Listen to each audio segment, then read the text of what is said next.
Paso a Paso, el podcast de la Central Mexicana de Servicios Generales de Alcohólicos Anónimos. Las vivencias aquí vertidas son puntos de vista de miembros de Alcohólicos Anónimos y de cómo viven el programa. Las opiniones no hablan a nombre de la Central Mexicana de Alcohólicos Anónimos. Hola, ¿qué tal? Tengan todos muy buenos días. Sean bienvenidos a un podcast más de la Central Mexicana de Servicios Generales de Alcohólicos Anónimos. El día de hoy tenemos un testimonio súper interesante. Nos encontramos con Pablo. Pablo, ¿cómo estás? Muy bien, gracias. ¿Qué tal el día? ¿Qué tal todo? ¿Cómo estás? Pues bien, gracias a Dios. Aquí disfrutando de nuestra libertad. Muy bien. El día de hoy vamos a platicar muy amenamente con Pablo acerca de cómo fue la transmisión del mensaje dentro de instituciones correccionales. Nos va a contar su historia, nos va a contar muchas anécdotas, cómo fue su recuperación, cómo funciona todo este proceso, toda esta historia de Pablo dentro y también fuera, ¿no?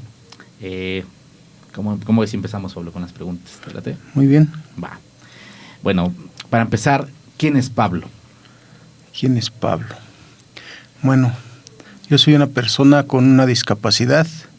Desde mi niñez yo tengo secuelas de polio y pues de alguna manera siempre por esta condición física yo me sentí diferente a los demás. Yo pues de alguna manera el enfrentarme a la vida nunca fue fácil, ¿sí? Porque era enfrentarme a retos, enfrentarme a cosas que me alteraban emocionalmente, que me ponían a prueba, y de alguna manera por eso empecé a hacer contacto con el alcohol, porque mi personalidad era siempre pasiva, siempre temerosa, de alguna manera con muchos prejuicios, con muchas limitantes. Entonces, por eso empecé a hacer contacto con el alcohol, porque de alguna manera el alcohol me desinhibía. Me quitaba miedos, me quitaba complejos, podía actuar de manera improvisada, lo que en algún momento en mis 5 sentidos no podía hacer. ¿Cómo fue el primer contacto con el alcohol? El primer contacto con el alcohol fue por ahí de los 13 años más o menos.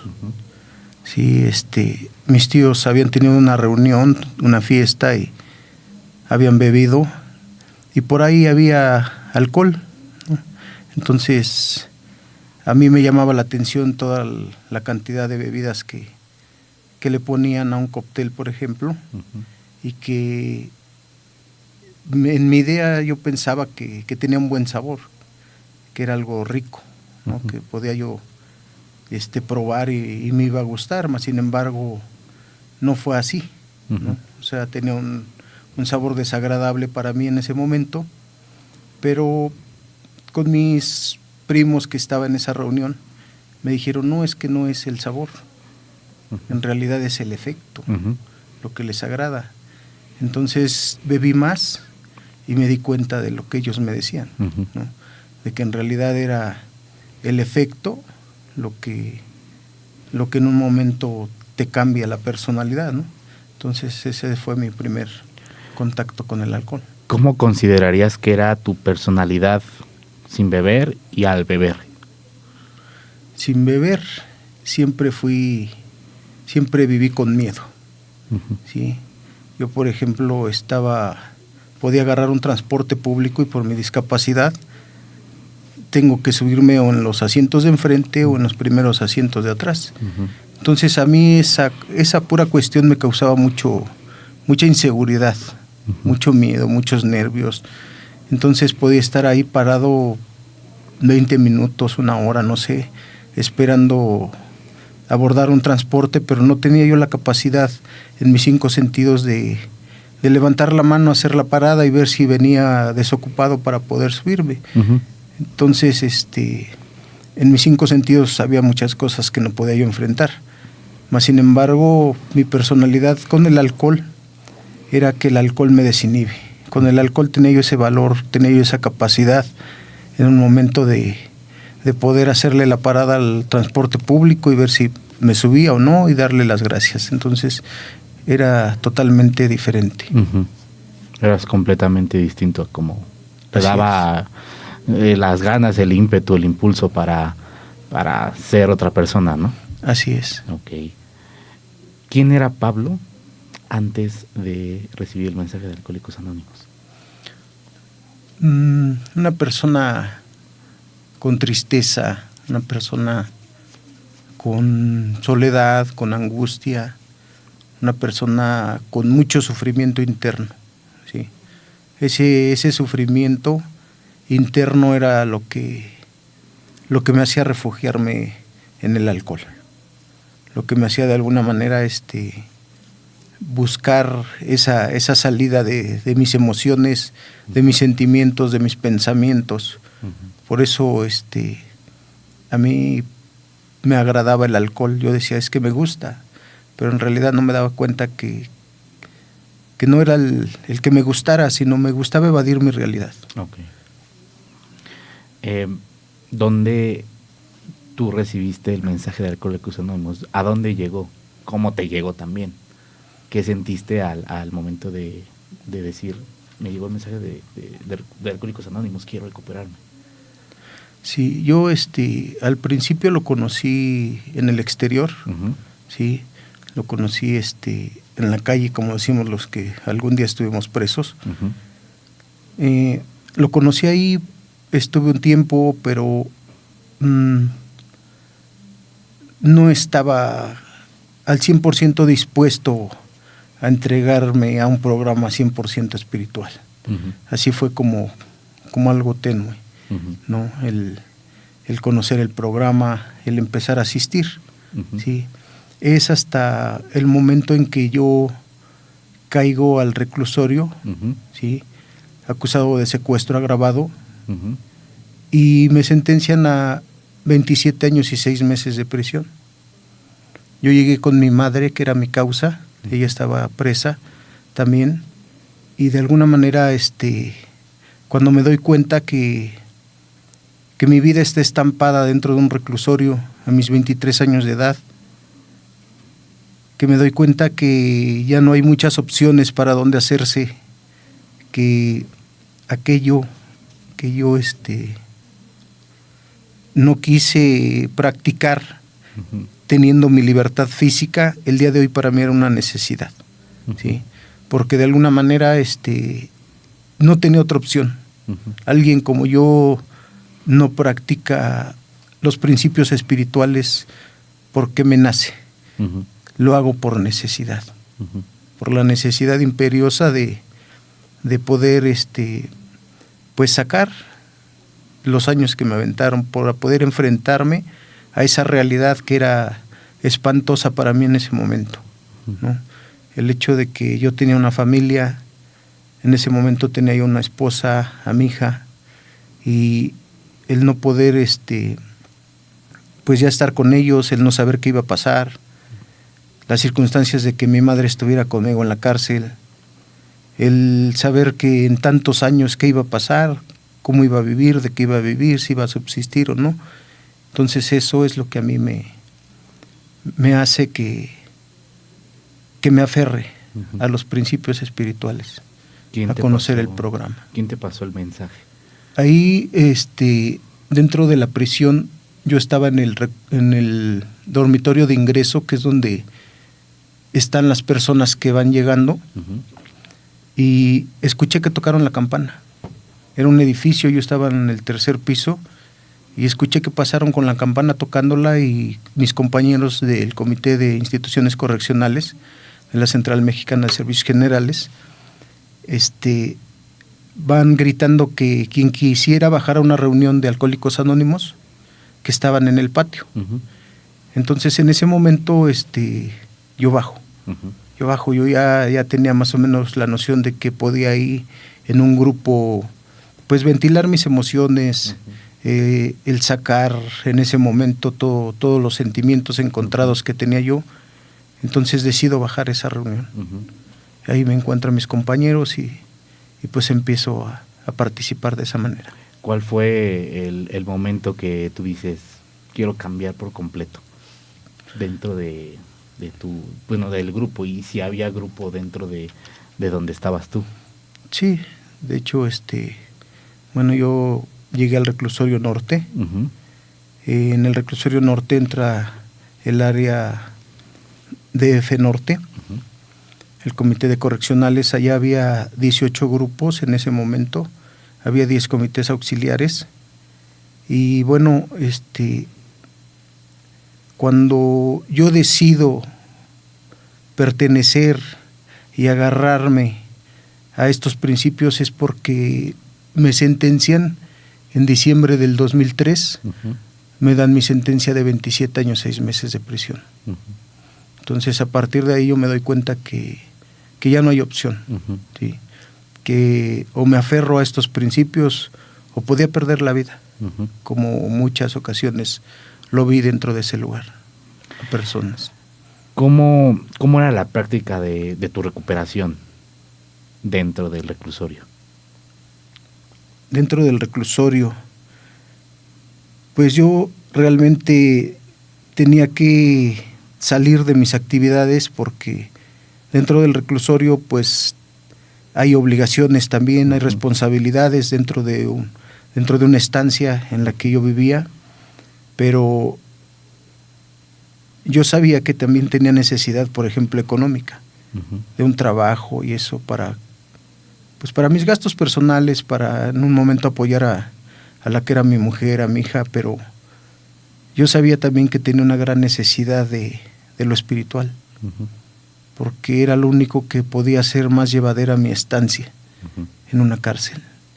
Entonces, pues para mí empezar a acercarme a mis compañeros que entraban del comité de correccionales, el empezar a platicar con ellos, uh-huh, acerca de mi situación que estaba yo viviendo, uh-huh, de que tenía yo miedo a enfrentarme a esta realidad, de que era mucho tiempo lo que me estaban dando de prisión. Yo hacía un recuento de mis 23 años de vida que tenía y decía, me están sentenciando a 27 años, 6 meses, entonces como que echaba así el cassette para atrás al recorrido de mis 23 años de vida y decía, es que es bastante, es que es mucho. Entonces yo me acercaba con mis compañeros que entraban del comité de correccionales, me acercaba yo y pues pedía apadrinamiento, uh-huh, ¿sí? Y ahí me empezaban a sugerir, ¿sabes qué? Pues necesitas llegar al vivir el proceso, en este caso, por ejemplo, del duelo, porque también hay gente profesionista dentro de una institución, uh-huh, hay psicólogos, psiquiatras, médicos. Entonces yo también buscaba apoyo, en este caso psicológico. Uh-huh. Me explicaba una psicóloga que tenía yo que vivir el proceso de duelo, uh-huh, ¿sí? Que había yo perdido mi libertad y tenía yo que vivir el proceso de duelo para llegar a la aceptación. Uh-huh. El proceso de duelo termina en la aceptación y es para nosotros dentro de AA pues nuestro primer paso, uh-huh, ¿no? Justamente. La aceptación, uh-huh, de que tengo problemas con mi manera de beber y que además mi vida se volvió ingobernable. Uh-huh. Yo me doy cuenta de esto, de que no tengo el gobierno de mi vida ya porque me veo en la cárcel, uh-huh, ¿no? O sea, jamás pensé estar en la cárcel, uh-huh, mas sin embargo estaba yo ahí. Estabas. ¿Cómo fue, justamente hablando de los pasos, cómo fue vivir o, por así decirlo, experimentar los 12 pasos dentro de un reclusorio? ¿Cómo es? ¿Cómo es? Bueno, para empezar pues necesitaba un padrino formal. Uh-huh. Escojo a un compañero, se llama Rogelio, ¿sí? Y mi padrino en ese momento pues me empieza a dar la sugerencia. Nosotros dentro del reclusorio norte, uno de los comités, de los 10 comités que existían ahí, era el comité de apadrinamiento y fortalecimiento espiritual. Uh-huh. Ajá, un comité que fue un comité transitorio, pero ahí lo siguen llevando a la práctica. Entonces, por medio de ese comité a mí se me facilitó mucho este aspecto de mi recuperación personal, porque quien nos los daba era una persona externa, uh-huh, y pues nos iba dando la guía, ¿no? De cómo empezar a practicar. Obviamente, del dicho al hecho, dicen, pues hay mucho trecho, ¿no? En este caso, para mí, el estar convencido de que un poder superior me podría devolver el sano juicio, que es la glosa del segundo paso, pues para mí el poner mi fe en alguien o en algo más grande que yo, me costaba trabajo, ¿sí? Me costaba trabajo porque pues siempre acostumbré a hacer mi voluntad, ¿sí? Y eso me tenía en una prisión. Entonces ese era el resultado de querer siempre hacer mi voluntad y de querer siempre tener la razón, de tener una mente racionalista en la cual yo creaba mis propias verdades.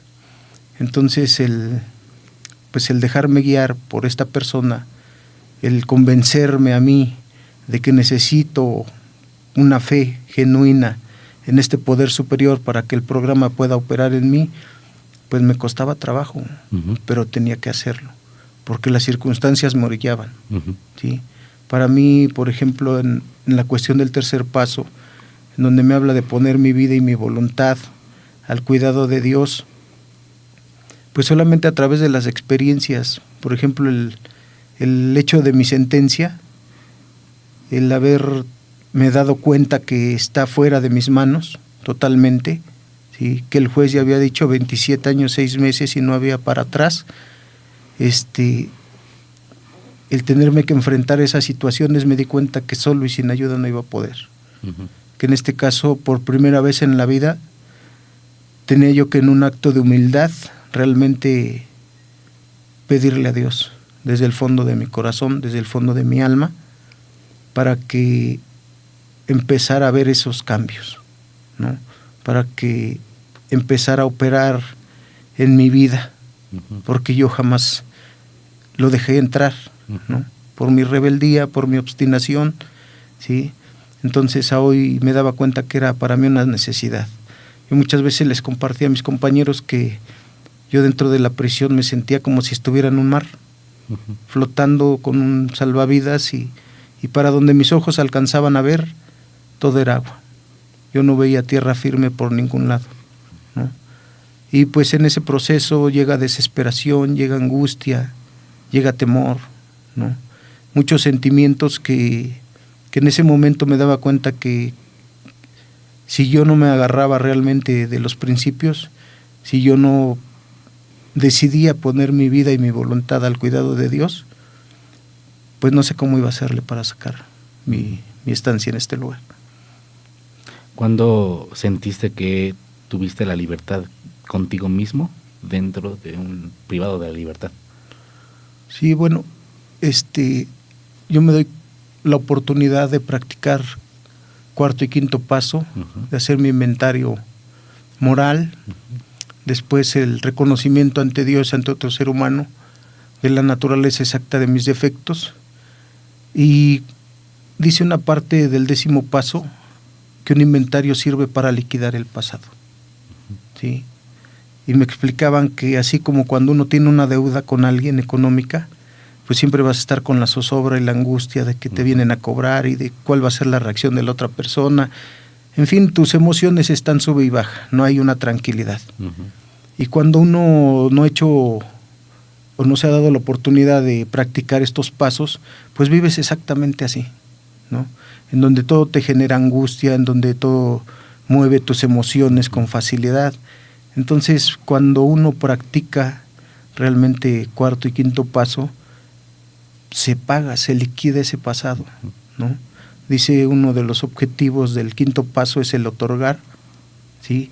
Y el recibir perdón. Entonces, te liberas de muchas cosas y empiezas desde mi punto de vista personal, es cuando realmente tienes la capacidad de ver hacia enfrente, hacia adelante, qué va a pasar el día de mañana. Porque antes, pues está uno atrapado en su pasado constantemente, está uno con la cabeza agachada y pensando qué va a pasar y por qué esto y por qué aquello y por qué el otro. Entonces, cuando me libero, cuando vivo, dice el 5º capítulo, que puedes tener ciertas creencias espirituales, pero cuando practicas estos pasos, te das cuenta que empiezas a vivir una experiencia espiritual. O sea, un despertar de conciencia, un nuevo estado de conciencia empiezas a adquirir. Y me doy cuenta en ese momento que estoy en la cárcel y le empiezo a dar sentido a la oración de la serenidad, ¿sí? En donde dice: concédeme serenidad para aceptar las cosas que no puedo cambiar. ¿Qué no puedo cambiar? Mi sentencia no estaba en mis manos. Valor para cambiar las que sí puedo. ¿Qué sí podía cambiar? Bueno, podía cambiar el hecho de vivir lo mejor que se pudiera, ¿sí? Dice también en el 10º paso, hace 2 preguntas. ¿Podremos vivir sobrios y emocionalmente equilibrados? ¿Podremos seguir teniendo metas útiles en cualquier circunstancia que estemos? ¿Sí? Y yo me daba cuenta que sí podía. Empecé a trabajar con mis defectos de carácter en el 6º paso, que es lo que me sugiere el meterme, ¿sí?, sin prejuicio, el quitar esos pantalones cortos y ponerse los pantalones largos, para empezar a tener actitudes realmente de un hombre, ¿no? Siempre traté de evadir mis responsabilidades, mis obligaciones, siempre busqué un camino más corto y cómodo, pero dice la misma literatura, el resultado es nulo, hasta que nos deshacemos de ella sin reservas. Entonces para mí pues el empezarme a meter de lleno a trabajar con mis defectos, a conocer a hoy virtudes, a saber cómo voy a mediar, cómo voy a trabajar con esos defectos de carácter, la práctica del 7º paso que habla de la humildad, y en esta parte del 7º paso habla de la libertad del espíritu humano, de cómo a través de la práctica de la humildad es como uno va a encontrar esa libertad del espíritu humano que tanto necesita. Y para mí pues fue agradable, porque en ese proceso que yo estaba dentro del servicio, tuve la oportunidad de hacer los servicios de cafetería dentro de la agrupación, de representar al grupo en un comité, de estar como representante, como RCG, después pertenecer a un comité auxiliar, ¿sí?, posteriormente estar como secretario de la mesa de distrito y por último miembro de comité en el distrito. A mí eso me dio una libertad, me enseñó a estructurar mi vida de una manera que yo no conocía antes de llegar a una prisión. Entonces muchas veces yo sentí esa libertad del espíritu, a pesar de estar preso y por tantos años, yo sentí esa libertad que muchas veces ni siquiera en la calle había yo vivido, porque estaba yo preso del alcohol y de mis emociones, ¿sí? En esos lugares viví cosas agradables, ¿no? Aprendí a ver que mis problemas también no son demasiado grandes. Cuando yo no podía con mis 27 años, 6 meses, alguien me sugirió, la locura se cura con más locura, ¿no? Me dijeron, vamos al módulo de máxima seguridad y vas a escuchar experiencias de gente que va a estar toda su vida en la cárcel. Yo por lo menos a mis 23 años de edad que tenía y mis 27 años de sentencia, yo decía por lo menos de 50 años, pero tengo esa posibilidad de salir de una prisión. Y una ocasión que estaba yo compartiendo en el módulo de máxima seguridad, en el grupo El Módulo, ahí en el reclusorio norte, se acerca conmigo un compañerito que tenía 127 años y 6 meses de sentencia. Entonces me empieza a pedir que lo escuche, ¿no? Me pide que lo apadrine, y en ese momento me daba cuenta de mis limitantes como ser humano, ¿sí?, de que mis problemas no eran demasiado grandes, que cuando yo pienso que para mí no hay remedio, que yo soy el único que sufre en la vida, me estaba demostrando la vida que no es cierto, que hay gente que tiene circunstancias más difíciles que las mías. Y en ese momento pensaba, ¿qué le puedo decir a esta persona?, ¿no? Si yo siento que no la saco, ¿no? Siento que no saco mi cárcel con mis 27 años, 6 meses. Entonces la sugerencia de de mis compañeros en AA siempre fue: haz oración. Haz oración y pídele a Dios que Él se manifieste, que Él haga su obra y su trabajo, ¿no? en tu compañero. Entonces así lo hice. Para mí después fue algo muy satisfactorio el ver que él empezó a transformar su vida, dejó de drogarse, ¿sí? Y empezó pues con su programa de recuperación. Posteriormente a mí me trasladan en el 2009 al Reclusorio Sur. Yo estuve 6 años, 3 meses en el Reclusorio Norte, perteneciendo al 22 Distrito Institucional. Posteriormente, en el 2009, llego al Reclusorio Sur y me integro a lo que es el 11º Distrito Institucional del Área Distrito Federal Sur. En este reclusorio paso 15 años, que es de donde salgo, después de compurgar una sentencia de 21 años y 3 meses de prisión. Y ahí pues empiezo a poner en práctica lo que a mí ya me habían enseñado, ¿sí? Los principios, el servicio, el apadrinamiento, ¿no?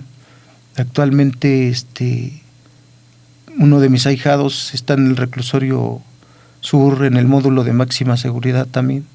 Él también trae más de 100 años y el día de hoy es el RCG en el grupo, ¿sí? Es quien tiene esa labor de seguir transmitiendo el mensaje, y para mí eso es muy agradable, porque es una persona que también empezamos desde un primer paso y pudimos tener la oportunidad de terminar los 12 pasos de recuperación. Fue tu transmisión del mensaje empezando en el Reclusorio Norte y pues, obviamente continuando en el Reclusorio Sur, ¿no? Así es. Digamos que tu anécdota es la forma de pasar el mensaje dentro de una institución penal, o hay formas diferentes de pasar el mensaje. Mira, yo he observado en la experiencia, hasta muchas veces en los compartimientos personales en la tribuna, ¿no? Yo les he dicho, cada uno de nosotros cree ser poseedor de la verdad, ¿no? Y hasta cierto punto hay razón porque todos coincidimos en algo. Yo, por ejemplo, cuando leo un libro, por ejemplo el de Las tinieblas a la luz, habla de 51 historiales, ¿no? Y en este libro coincidimos todos en que para que mi vida empiece a transformarse, yo necesito tener un acto de humildad y pedirle a Dios desde el fondo de mi corazón. Los métodos pueden ser diferentes, ¿sí? La manera en que yo comparto mis vivencias personales, y cada quien va a defender su punto de vista, porque así es dentro de Alcohólicos Anónimos. Pero no es que estemos equivocados, es que cada quien vive sus procesos distintos, diferentes. Entonces, para mí, pues fue de esta manera, ¿no? Al empezar mi necesidad a practicar el programa, el conocimiento de, por ejemplo, el comité de apadrinamiento, que en muchos lados ya no se practica, se hace de otra manera un inventario, pero bueno, finalmente son las cosas que me hacen estar y que me dieron la oportunidad a mí de, durante estos 21 años, 3 meses de estar en la prisión, poder estar sin consumir, que para mí pues es lo más satisfactorio que pueda tener. El encontrar esa libertad dentro de una prisión, pues para mí es maravilloso, ¿no? El día de hoy que tengo esta oportunidad que, por ejemplo, mi madre ya no tuvo. Ella falleció estando en el Femenil de Tepepan en el 2015, víctima de cáncer de hígado. Entonces, el día de hoy para mí, pues, esto es agradable, ¿no? Es algo que me devolvió la vida, que me hace vivir libre completamente, ¿no? Curiosamente, te decía hace rato, ¿no? Muchas veces estuve afuera, libre físicamente, pero preso de mis emociones. Por eso bebía. Entonces hoy estaba en la prisión, preso físicamente, pero libre de espíritu. Entonces para mí eso tiene mucho valor. ¿Y cómo fue, ya me hablaste de la libertad del espíritu que viviste, cómo fue tu libertad física? Mi libertad física, yo ahorita tengo 2 meses y 10 días aproximadamente, salí el 24 de julio de este año. Y para mí fue bien agradable porque cuando yo salgo me están esperando aproximadamente 80 alcohólicos, ¿sí? 30 eran del área norte y 50 eran del área sur. Entonces, normalmente, hoy que me ha tocado ir a hacer ese servicio porque me he dado la oportunidad de ir a recibir a mis compañeritos que han salido del reclusorio, he ido por 3 compañeros, pues normalmente vamos 4, 5 personas, 6, ¿sí? Pero para mí eso fue muy agradable porque ahí me daba cuenta de que una parte, por ejemplo, en el 8º y el 9º paso dice que tratamos de establecer la mejor clase de relaciones posibles con todos los seres humanos a quienes conozcamos, ¿no? El paso 8 y 9 trata de las relaciones interpersonales, y una parte te dice que tienes que ser amigo entre los amigos. Para mí el ver gente que conozco desde hace 20 años, que muchos años dejé de ver por el traslado del reclusorio norte al reclusorio sur, y verlos en el momento en que yo salí, para mí fue bien agradable. Mis ahijados que en un momento llegué a tener, con quien conviví años de mi vida dentro del reclusorio, verlos afuera el día de hoy con sus familias, dentro de los servicios, o sea, es algo agradable, es algo satisfactorio, es una experiencia, dice la literatura, que no debes de perdértela. Y para mí, actualmente, pues es muy satisfactorio el que me inviten a compartir mis compañeros. He andado en el área norte, en el área sur, he estado en la México Norte y así compartiendo mi experiencia de cómo fue mi vivencia en estos 21 años y 3 meses, cómo se realizaba servicio a pesar de estar en esas condiciones. Nosotros teníamos un distrito institucional, ¿no? Y pues es agradable el conocer de los principios, porque pues eso es lo que da la libertad.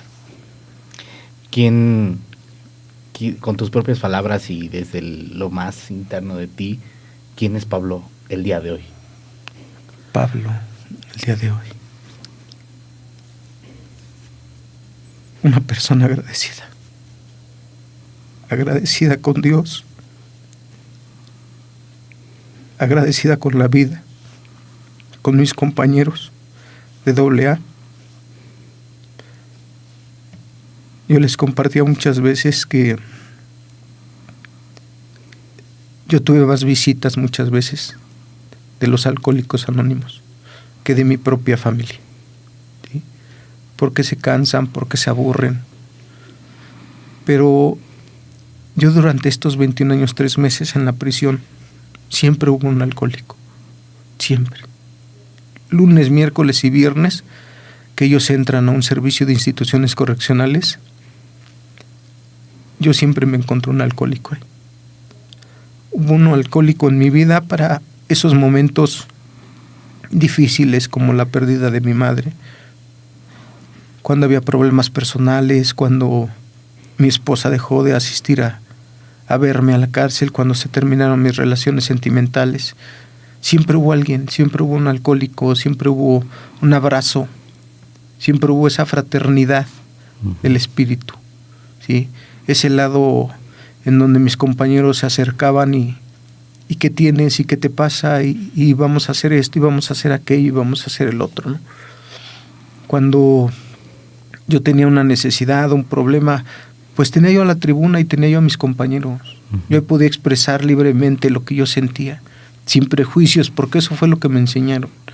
Y en un lugar en donde pues se ponen muchas máscaras, en donde todos aparentan que son malos, ¿no?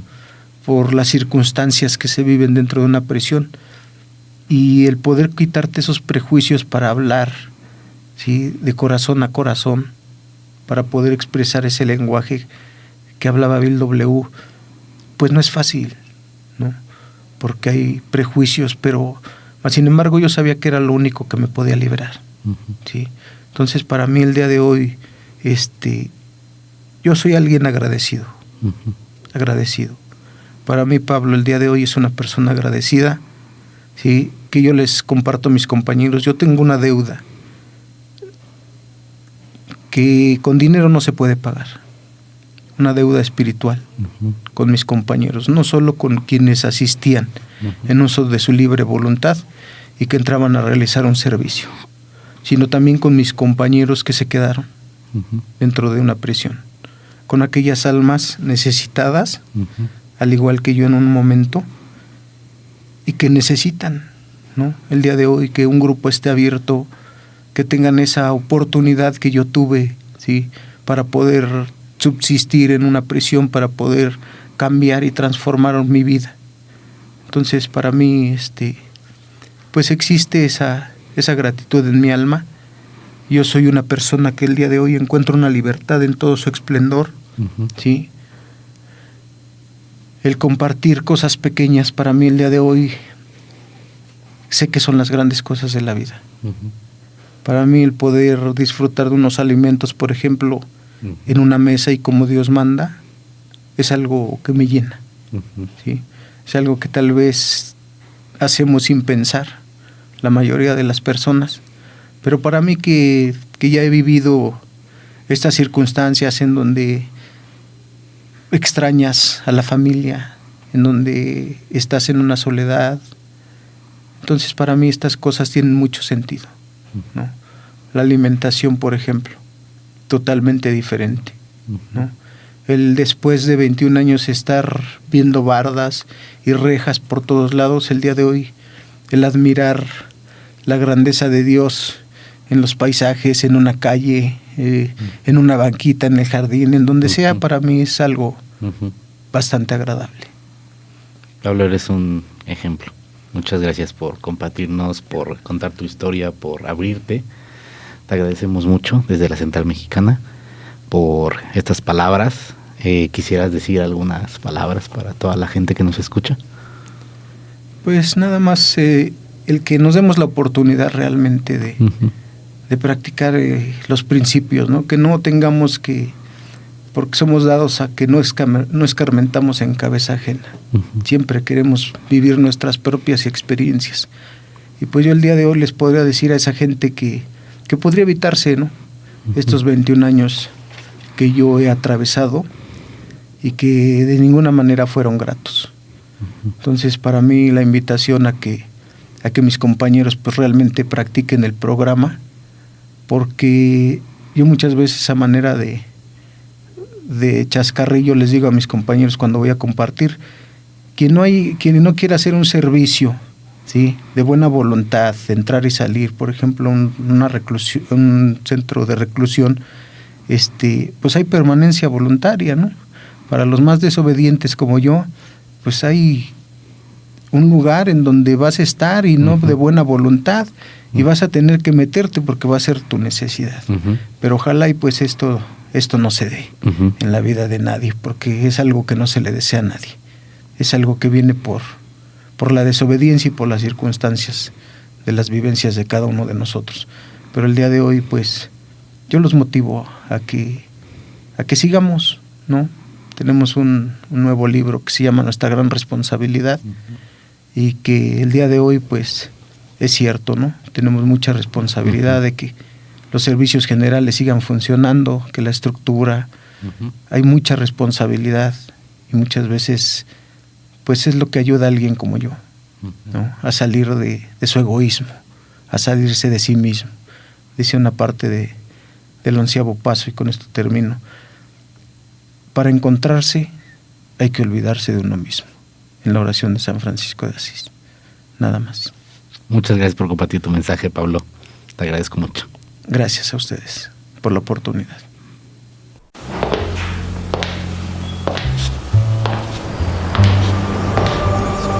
Paso a Paso, el podcast de la Central Mexicana de Servicios Generales de Alcohólicos Anónimos. Las vivencias aquí vertidas son puntos de vista de miembros de Alcohólicos Anónimos y de cómo viven el programa. Las opiniones no hablan a nombre de la Central Mexicana de Alcohólicos Anónimos.